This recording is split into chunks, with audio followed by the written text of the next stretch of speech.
بسم اللہ الرحمن الرحیم۔ السلام علیکم محترم ناظرین۔ آقا نامدار فخر دو جہاں سرور کائنات حضرت محمد صلی اللہ علیہ وسلم کو اللہ پاک نے کب پیدا فرمایا؟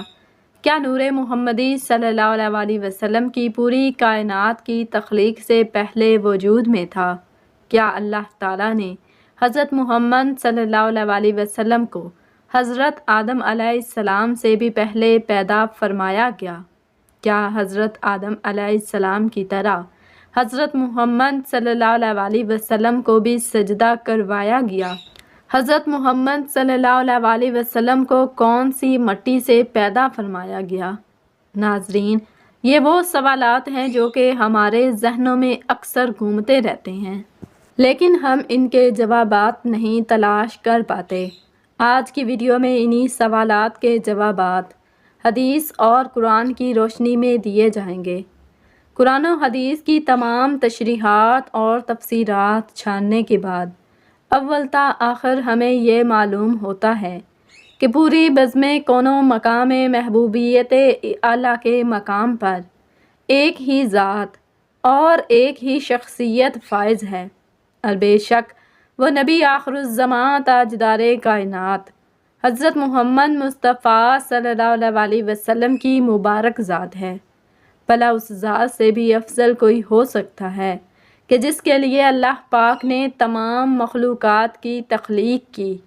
امام علوسی تفسیر روح المعانی 51.1 میں حدیث قدسی بیان کرتے ہیں، محبوب اگر آپ کو پیدا نہ کرتا تو کائنات ہست و بود کو بھی وجود میں نہ لاتا۔ سب سے پہلے حضور صلی اللہ علیہ وسلم کے نور کی تخلیق کی بات کرتے ہیں۔ رسول اکرم صلی اللہ علیہ وسلم کی تخلیق کے باب میں یہ بات ذہن نشین کر لیں کہ ائمہ عقائد کے نزدیک آپ صلی اللہ علیہ وسلم کے نور کی تخلیق کے اعتبار سے پوری کائنات پر حقیقی اولیت ہر قسم کے شک و شبہ اور اختلاف سے بالاتر ہے۔ تمام ائمہ اس بات کے قائل ہیں کہ نور محمدی صلی اللہ علیہ وسلم کو سب سے پہلے تخلیق کیا گیا۔ امام ترمذی حضرت جابر بن عبداللہ رضی اللہ تعالیٰ عنہ سے روایت کرتے ہیں کہ میں نے نبی کریم صلی اللہ علیہ وسلم سے عرض کیا، یا رسول اللہ صلی اللہ علیہ وسلم، اللہ تبارک و تعالیٰ نے سب سے پہلے کون سی چیز پیدا فرمائی؟ حضور نبی کریم صلی اللہ علیہ وسلم نے فرمایا، اے جابر، بے شک اللہ پاک نے تمام مخلوق کو پیدا کرنے سے پہلے میرا نور اپنے نور کے فیض سے پیدا فرمایا، پھر میرے نور مشیت الہی کے مطابق جہاں چاہتا سیر کرتا رہا۔ اس وقت نہ لوح تھا، نہ قلم، نہ جنت، نہ دوزخ، نہ آسمان و زمین، نہ سورج چاند ستارے، نہ کوئی فرشتہ، نہ کوئی جن و انس۔ پھر جب اللہ پاک نے ارادہ فرمایا کہ مخلوقات کو پیدا کرے تو اس نور کو 4 حصوں میں تقسیم کر دیا۔ نور کے پہلے حصے سے قلم کو پیدا کیا، دوسرے سے لوح اور تیسرے سے عرش کو، جبکہ چوتھے حصے کو پھر مزید 4 حصوں میں تقسیم کیا۔ پہلے حصے سے عرش اٹھانے والے فرشتے، دوسرے سے کرسی، تیسرے سے باقی تمام فرشتے، اور پھر چوتھے حصے کو مزید 4 حصوں میں تقسیم کیا۔ پہلے سے آسمان، دوسرے سے زمین، تیسرے سے جنت اور چوتھے سے دوزخ کو تخلیق فرمایا۔ ناظرین، حدیث قدسی میں اللہ پاک نے خود ہی نور محمدی سے ہر شے کو تخلیق فرمانے کی وجہ بیان فرمائی ہے۔ ارشاد باری تعالی ہے، اگر میں محمد صلی اللہ علیہ وسلم کو پیدا نہ کرتا تو نہ آدم علیہ السلام کو پیدا کرتا اور نہ زمین و آسمان کو۔ حضرت امام قسطلانی روایت کرتے ہیں کہ نور محمدی کو اللہ پاک نے حکم دیا کہ انوار انبیاء پر توجہ کرے، بس اس نور نے سب انوار کو ڈھانپ لیا۔ تو اللہ نے انوار انبیاء سے ارشاد فرمایا کہ یہ میرے محبوب محمد صلی اللہ علیہ وسلم کا نور ہے، اگر ان پر ایمان لاؤ گے تو تمہیں شرف نبوت سے سرفراز فرمایا جائے گا۔ اس کا ذکر قرآن پاک میں اللہ پاک یوں فرماتا ہے، یعنی یاد کرو اس وقت کو جب اللہ تعالیٰ نے تمام انبیاء سے یہ عہد لیا کہ جب میں تمہیں کتاب اور حکمت عطا کر کے مبعوث کروں گا تو اس کے بعد آپ کے پاس میرا پیارا رسول آ جائے، تم سب اس پر ایمان لانا اور اس کے مشن کی مدد کرنا۔ امام ترمذی حضرت ابو ہریرہ رضی اللہ تعالیٰ عنہ سے روایت کرتی ہیں کہ صحابہ کرام رضوان اللہ تعالیٰ اجمعین نے پوچھا، یا رسول اللہ صلی اللہ علیہ وسلم، اللہ پاک نے آپ کو نبوت کب عطا فرمائی؟ تو رسول اللہ صلی اللہ علیہ وسلم نے فرمایا، اس وقت جب آدم علیہ السلام ابھی روح اور جسد کے درمیان میں تھے، یعنی ان کے تن میں ابھی جان بھی نہ آئی تھی۔ احکام ابن القطان میں حضرت امام زین العابدین سے روایت ہے کہ انہوں نے اپنے والد حضرت امام حسین اور انہوں نے اپنے والد حضرت علی کرم اللہ وجہ الکریم سے روایت نقل کی ہے کہ نبی کریم صلی اللہ علیہ وسلم نے فرمایا، میں حضرت آدم علیہ السلام کے پیدا ہونے سے 14,000 برس پہلے اپنے پروردگار کے ہاں ایک نور تھا۔ صحیح مسلم میں ہے کہ حضور صلی اللہ علیہ وسلم نے فرمایا کہ اللہ تعالیٰ نے آسمانوں اور زمین کی تخلیق سے 50,000 سال قبل، جس وقت اس کے اقتدار اور سلطنت کا عرش عالم مادی میں فقط پانی پر تھا، نیچے صرف پانی تھا اور اسی کو معلوم ہے کیا تھا، اس وقت اللہ تعالیٰ نے جو کچھ ام الکتاب یعنی لوح محفوظ میں لکھا، اس میں ایک بات یہ تھی کہ محمد صلی اللہ علیہ وسلم سب سے آخری نبی ہیں۔ اسے امام بنانی نے الانوار المحمد میں یہ نقل کیا ہے کہ واضح رہے یہاں سال سے مراد ہمارے ماہ و سال نہیں، کیونکہ اس وقت تو سورج اور شب و روز وجود میں نہیں آئے تھے۔ اللہ تعالیٰ ہی بہتر جانتا ہے کہ اس مدت سے حقیقت میں کتنا زمانہ مراد ہے۔ قرآن مجید میں قیامت کے ایک دن کی مدت 50,000 سال بتائی گئی ہے۔ اگر یہ اعتبار سامنے رکھا جائے تو خدا جانے عرصے کی درازی کا عالم کیا ہوگا۔ یہ روایت دوسرے طریق پر اس طرح آئی ہے کہ جب اللہ تعالیٰ نے حضرت آدم علیہ السلام کو پیدا فرمایا تو آپ کو نام کے ساتھ ابو محمد صلی اللہ علیہ وسلم کی کنیت سے بلایا۔ آپ نے عرض کی، باری تعالیٰ میری یہ کنیت کیسے ہے؟ تو اللہ تعالیٰ نے فرمایا، اپنا سر اٹھاؤ۔ آپ نے اوپر دیکھا تو عرش پر نور محمدی صلی اللہ علیہ وسلم جلوہ گر تھے۔ حضرت آدم علیہ السلام نے پوچھا، باری تعالیٰ یہ نور کس کا ہے؟ اللہ تعالیٰ نے فرمایا، یہ محمد صلی اللہ علیہ وسلم کا نور ہے، یہ تیری اولاد میں سے ہوں گے، ان کا نام آسمانوں میں احمد اور زمین پر محمد ہے۔ اگر میں اسے پیدا نہ کرتا، نہ تمہیں پیدا کرتا اور نہ زمین و آسمان کو پیدا فرماتا۔ یہ تو تھی نور محمد صلی اللہ علیہ وسلم کی تخلیق۔ اب سوال یہ ہے کہ نور محمد صلی اللہ علیہ وسلم ہم کو جسد محمد میں کیسے داخل کیا؟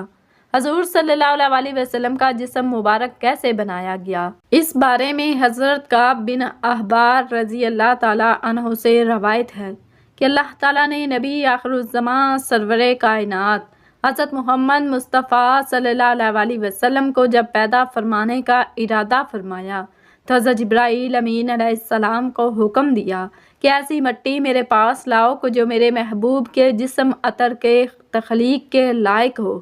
حضرت جبرائیل امین علیہ السلام 3 دفعہ زمین سے مٹی لے کر گئے، لیکن اللہ پاک نے فرمایا یہ مٹی میرے محبوب کے لائق نہیں۔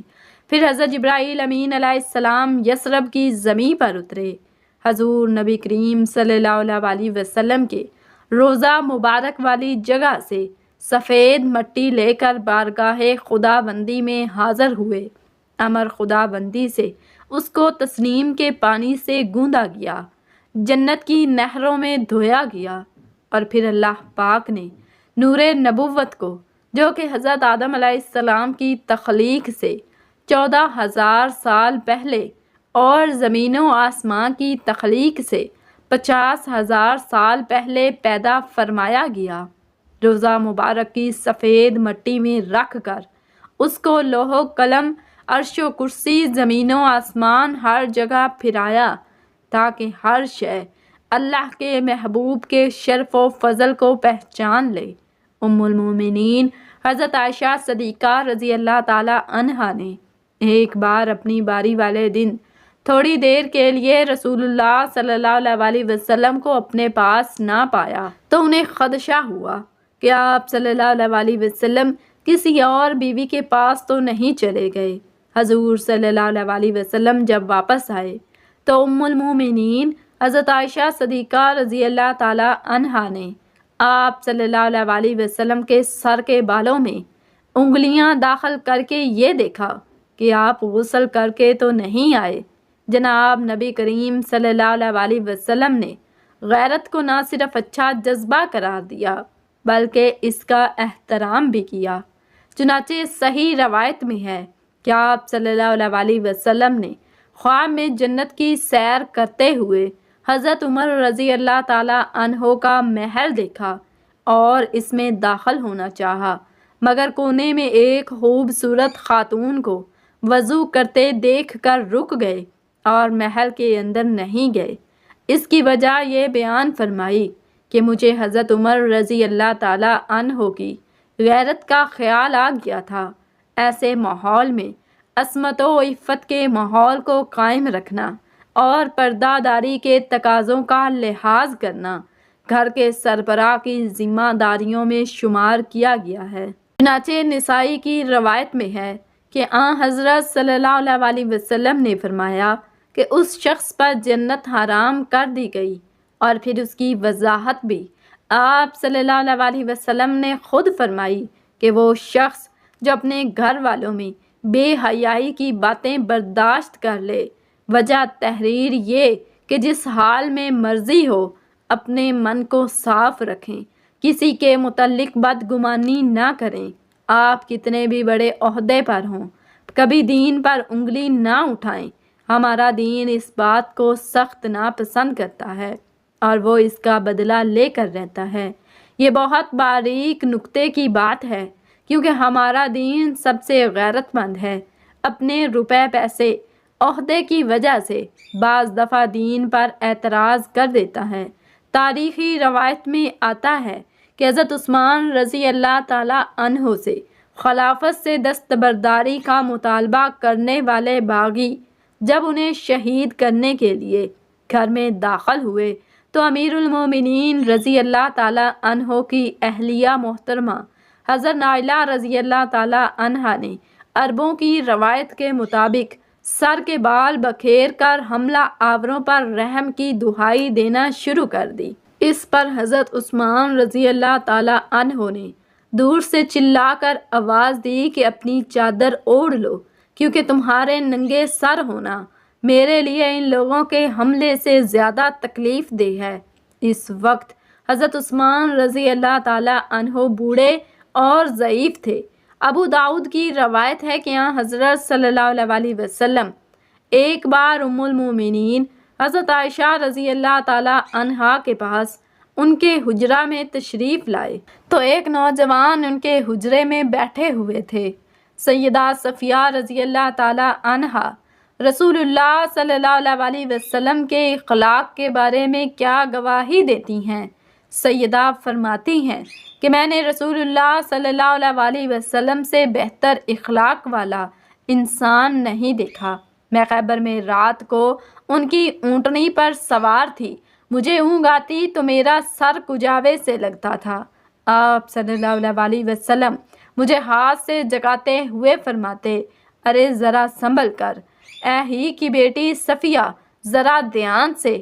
ایک مرتبہ سیدہ عائشہ صدیقہ رضی اللہ تعالی عنہ نے یہ بات کہہ دی کہ ہم رسول اللہ صلی اللہ علیہ وسلم کے ہاں صفیہ رضی اللہ تعالی عنہا سے زیادہ قدر و منزلت والی ہیں کہ ہم اللہ کے رسول کی زوجات میں ہیں، اور آپ کی چچا زاد بھی سیدہ صفیہ رضی اللہ تعالی عنہا نے یہ بات اللہ کے رسول صلی اللہ علیہ وسلم کی خدمت میں عرض کر دی تو اللہ کے رسول صلی اللہ علیہ وسلم نے فرمایا، اس طرح ان کی تعریف قلبی فرمائی کہ حضرت صفیہ رضی اللہ تعالی عنہا تم نے ان سے اس طرح کیوں نہ کہا کہ تم مجھ سے کیسے بہتر ہو سکتی ہو، جبکہ میرے شوہر محمد صلی اللہ علیہ وسلم، میرے باپ ہارون علیہ السلام اور میرے چچا موسیٰ علیہ السلام ہیں۔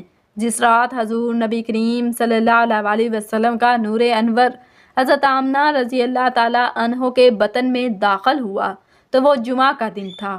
اس رات دوزخ کو بند کر دیا گیا، جنت کے دروازے کھول دیے گئے، ٹھنڈی ہوائیں زمین پر چلا دی گئیں، اور ایک منادی نے پوری کائنات میں ندا دی، سب گواہ ہو جاؤ کہ چھپا ہوا نور اپنی والدہ کے بطن میں آ چکا ہے، جہاں اب اس کے جسد عنصری کی تکمیل ہوگی اور وہ لوگوں کے لیے رہبر و بشرا بن کر دنیا میں تشریف لائے گا۔ روایت ہے کہ اسی دن سے قریش پر سے سخت قحط کا خاتمہ بھی ہو گیا۔ ناظرین، سورج، چاند، ستارے، زمین و آسمان، یہاں تک کہ پوری کائنات نور نبوی صلی اللہ علیہ وسلم عطا ہے، اور ربیع الاول اہل محبت کا مہینہ ہے۔ اللہ پاک ہمیں اس مہینے کے فیض و برکات حاصل کرنے کی توفیق عطا فرمائے۔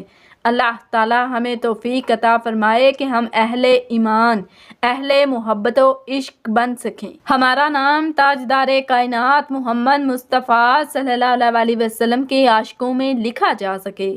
اللہ تعالی ہمیں نیکوکاروں میں شامل فرمائے اور ہمارا خاتمہ بالخیر فرمائے، آمین ثم آمین۔ ناظرین، کمنٹ باکس میں ایک بار صلی اللہ علیہ وسلم ضرور ٹائپ کیجیے گا۔ جزاکم اللہ خیراً کثیرا۔